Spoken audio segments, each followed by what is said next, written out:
This presentation is set in the context of colonial Kolkata, and it focuses on the role that periodicals played in shaping the gender discourses of the colonial public sphere. This time frame, which is basically early 19th to early 20th century, is also marked by a series of social reforms, such as the abolition of sati, age of consent, and discourses around women's rights, such as women's right to education. There was also a significant religious reform, which was the introduction of a reformed religion called the Brahmo Dharma. The public sphere that emerged in metropolitan centers of the development of print culture, newspapers, and new modes of communication and association, all of which allowed the reformers, that is, the people who supported the religious reform and were part of this new religion, to engage in sustained conversations and arguments with one another and their orthodox opponents in the public domain. This is a quote from the historian Shumit and Tonika Sharker's work on women and social reform in modern India. Our presentation basically looks at this divide between the reformist periodicals and their dialogue with their orthodox opponents. We also look at a third group eventually, which is women-led periodicals, and talk about their relationship and their take on the idea of gendered humor or humor.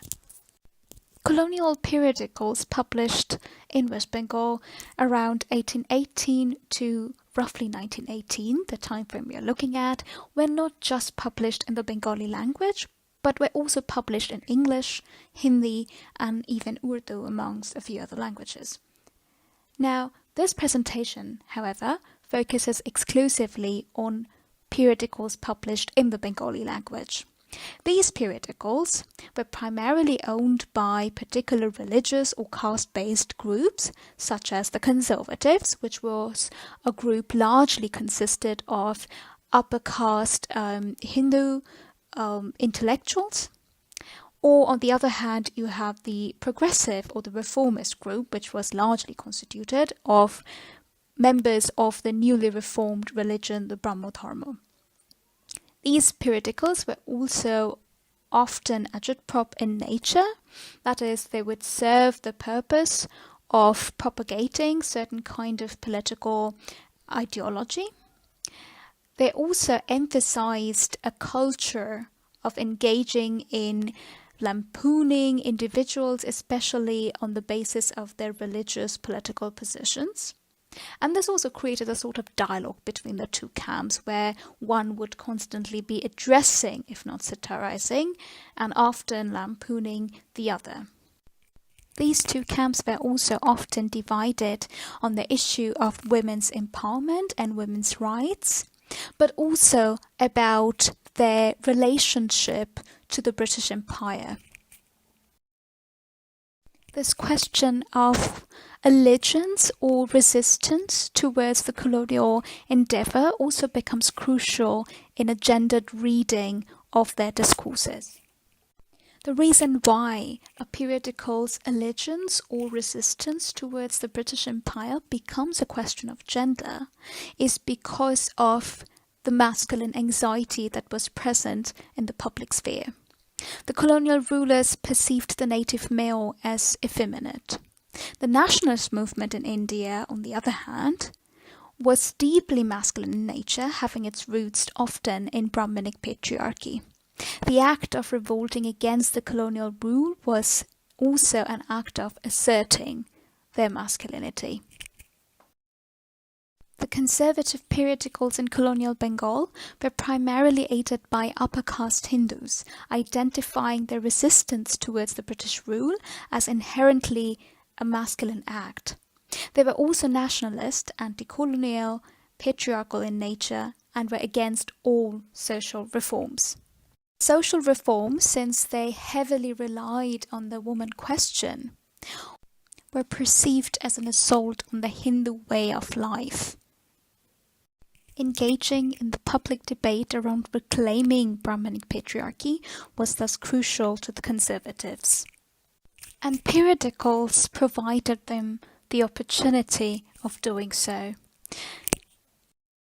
I quote from the Hindu Patriot, a periodical from 1853, which was edited by Girish Chandra Ghosh, a really important figure in Bengali intelligentsia at the time. And as we can see, they sort of looked at the act of journalism as a masculine assertion. Their aim was to conduct a fair and manly advocacy of the interests of their own country. In their endeavor of producing manly and fair advocacy, the conservative periodicals vehemently opposed any social reform, including Hindu Widow Remarriage Act of 1856, women's education, a movement that started since 1840s, and also the Age of Consent Bill of 1891. The progressive or the reformist periodicals, however, played a really positive role in making these reforms possible. However, the progressive and the reformist periodicals also supported the Vernacular Press Act of 1878, which basically censored all news media, and also the ESPRit Bill, which was a very controversial issue at the time and was crucial in keeping India under the colonial rule. The conservatives, on the other hand, vehemently opposed both of these, as it curtailed their freedom, and this nationalist resistance was also marked as a masculine act, therefore automatically turning the progressive reformist brand of journalism as effeminate. While the conservative group was vehemently against the British rule and the imperial interference, hence they displayed a strong Hindu nationalist trait, the progressive group was vocal about women's rights, albeit in a benevolent patriarchal manner, and were hence in alliance with the colonial rulers. Much like their opponents, they were either led by casteist ideals or patriarchal notions prevalent amongst the reformist religion called Brahmo-dharma. Both of these kinds of periodicals, the conservative and the progressive, were largely exclusively administered by men. There were some periodicals which were designed very clearly for a female audience, which were edited by men, but there were also periodicals which were edited by women and were designated for women. Now, this kind of periodicals, this third group, were also invested in discussions about women's rights while being outside of the scope of satirical lampooning. Unlike the conservative and the progressive periodicals, which always engage in a sort of dialogue with one another, often resulting in personal attacks, circulation of scandals, and vehement lampooning, the content and the mode in which the women-led periodicals functioned clearly moved away from the language of satire and humor and also of personal attacks. They inhabited this rather curious, complex zone within the public sphere, which was at the same time involved in the discourses around gender in the contemporary society, while inhabiting its very own niche space and readership. While there's an attempt to oppose anything that's English amongst the conservative periodicals, there is also a curious moment of hybridity that we must observe in their adoption of the language, at least the visual language of English caricatures, to use that as a tool of satire to attack their opponents. One such endeavor was the Boshantok magazine. It was a humorous magazine modeled after the English Punch, and it had a notorious reputation for attacking all social reformists at the time. The two caricatures on the slide depict a caricature about the Brahmo religion on the left, where the man is seen to be getting inspired by Christianity and is also portrayed as effeminate for having been using over Madonna. And on the right, you have an image which basically takes a dig at women's movement and talks about the new woman as a sort of figure of perversion. In fact, it's also important to note the amount of adaptations that happened of the English punch into various vernacular Indian languages at the time. On the left, you have an image from the English punch, 1858. On the far right, you have an image from the Hindi punch of 1912, depicting an effeminate Bengali man. And in the middle, you have a caricature by the Bengali caricaturist Jain from the 1930s. Gender and race occupies different positions in all these three images. However, it's crucial to note the homage that the Indian caricatures play to the caricaturing aesthetic of the British punch. The emergent stereotypes of the native woman, the effeminate native man, and the deviant new woman, I argue, were constructs of a transcontinental and transcultural traversal. These caricatures thus have to be read with context to their hybrid nature. On one hand, they were informed by the hybrid popular aesthetics and gendered discourses of Bengali satirical visual traditions such as Calicut paintings, something that we would see in the next slide. On the other, there was an attempt to adopt the caricature aesthetics of the English punch and appropriate European realism. Calicut tradition of painting, or Calicut pot, is a prime example of the hybridity that we were talking about. Caricatures as a systemic weapon of social criticism began with the popular art of Calicut, writes art historian Parthometer in Cartoons of the Raj. This school of painting was unique to the emergent public sphere of the metropolis.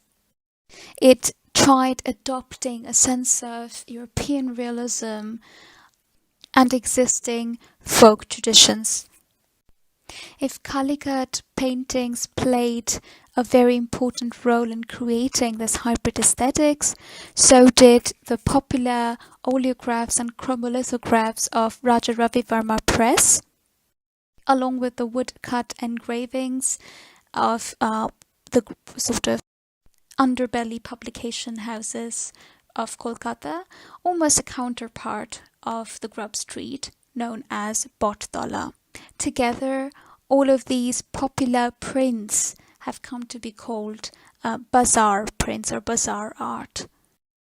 A patron and a painter and a printmaker himself, Ravi Verma adopted European realism from very popular European prints into a rubric of Hindu mythologies. On one hand, it sort of created a new demand for visual material that depicted Hindu mythologies, and so they functioned as religious icons. The other, they also catered to a sensual pleasure for having been depicted in a certain kind of realistic fashion. And hence, the portrayal of women, especially in the Ravi Verma prints, occupy a dual position, that which is religious, but that which is also erotic. These visual traditions, therefore, created a normative idea of the desirable woman. And the Bengali caricatures that look at exclusively focus on, therefore, constructing the figure of the undesirable, transgressive, deviant woman. Or, in other words, the figure of the new woman. In these caricatures, you have a depiction of an impossible situation, which is having a female lawyer. You also have a chart showing different kinds of hairstyles. This is basically a satirical piece that shows the impossible fashion trends of the time. but it's also a dig at the fashionable, educated woman for being too anglicized. And the image on the far right is called the Napoleon fashion of haircut. It also is a dig at the new woman. Every single emblem, may that be her fashion, may that be the way she dresses, may that be the kind of books that she reads, constituted to the idea of the new woman as somebody who lacks moral integrity, is sexually promiscuous, and above all is an abomination.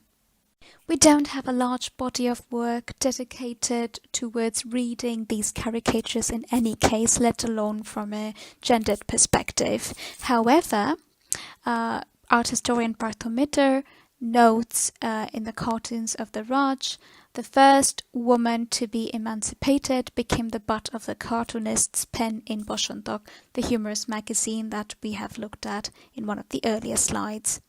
As I've mentioned earlier, the new woman could be identified by certain emblems.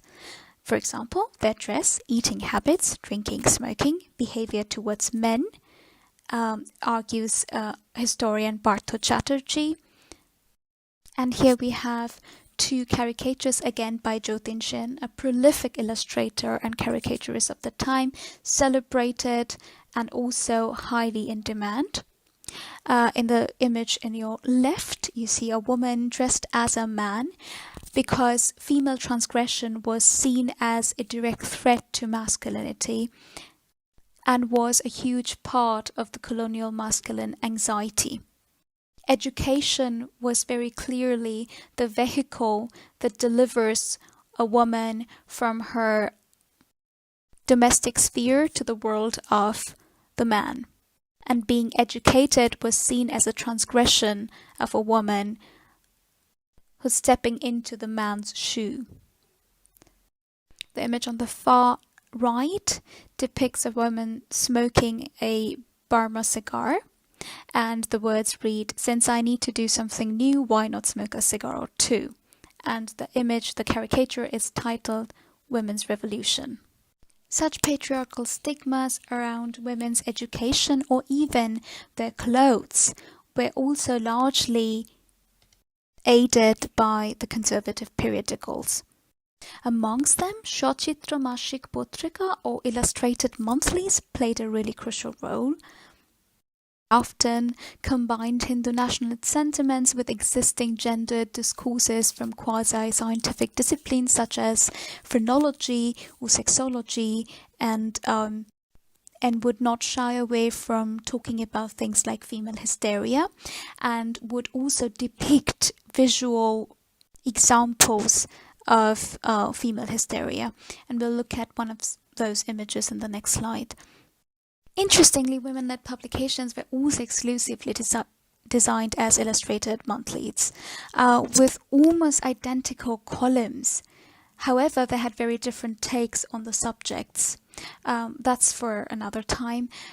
For now, for this presentation, it's important to note that these magazines never included caricatures. The images in these illustrated monthlies were always sort of documentary in nature. They were primarily photographs of different architectures. What is of interest to me here is also the image that you have on the top right corner, which is the tomb of Emperor Akbar, published in the magazine Antapur in 1903. Nationalist movement at the time, as I've mentioned quite a few times now, was rooted deeply in Brahmanic patriarchy, but also in Hinduism at large. And the colonial rulers, but also Muslim rulers of the Mughal Empire, were constructed as the ultimate other and a threat to Hindu women in a lot of contemporary literature. It's therefore very interesting to see the choice that this magazine makes in depicting a photograph of the Mughal Emperor Akbar's tomb and the glorious architecture. These magazines also rarely engage in humorous writings, let alone lampooning and character slandering like the conservative or the progressive magazines. This attempt to move away from satire and humor is, for me, a really significant element to look at. There is no equivalent or a competition of caricaturing that's present in women-led magazines. While these women, the editors, the writers, were being critiqued and satirized in the colonial caricatures that we have looked at, they remained largely disinterested in adopting the same kind of visual language of satire and humor to answer back. Here we have two examples from two men-led publications of the time. One is from Bharatvarsha, a really popular illustrated monthly edited by a really important Bengali intellectual. Actually, it was passed on from one important Bengali intellectual to the next at the time. Anyways, the page you see here on your right, top right, is an article called Grief Illustrated. It was published in 1917 and it had photographs of women in different phases of female hysteria. You have on your left an image entitled Manushi, the muse or the woman of the dream or the dream woman. Basically a very European composition. So on one hand you have a complete negation of anything that's English. On the other hand you have a very clear circulation of desire that is modeled after the popular depiction of women in the Western canon of art. I want to end my presentation with an open-ended question. Authorial intention has been a crucial issue in periodical studies, especially when you look at women's role in the history of periodicals as editors, as contributors, as active participants in the public discourse, in the public sphere. It therefore becomes a really important feminist intervention to look at the authorial figures, also the authorial intention. However, I want to take a step back and look at what happens when we go beyond the authorial intention in humorous caricatures in Bengali periodicals, such as the one that you see in this slide. Again, from the series Women's Revolution by Jotin Shen, it depicts the wife reclining on the bed and the servant/husband serving her tea. An act of ultimate submission on the man's part, but also it's depicted as an impossible vision of dystopia. The letters read roughly, it's my translation: rise and shine, Mr. Start your day with well-pressed clothes and a breakfast tray. Caricaturist chooses to use the word Mr. instead of a Miss or Mrs. here, because it's a clear transgression on the woman's part. She should have been the one serving the tea. And yet she's become the transgressive new woman who's stepping into the man's shoes. It's interesting for me to consider the option of going beyond the authorial intention here, because feminist utopias are often patriarchal dystopias. So what happens when you have a vision of patriarchal dystopia such as this, where the gender roles are reversed? Could this not also be read as a possibility of a feminist utopia of the time? In other words, could reading a patriarchal archive, visual archive, into a feminist utopia also be an act of resistance. Women editors and writers of the time of the women-led periodicals, as I've argued before, have very clearly shied away from engaging in the language of the caricature and of satire. But after a century, can we reclaim a visual like this and create a feminist utopia and a feminist narrative as an homage to the transgressive women of the time?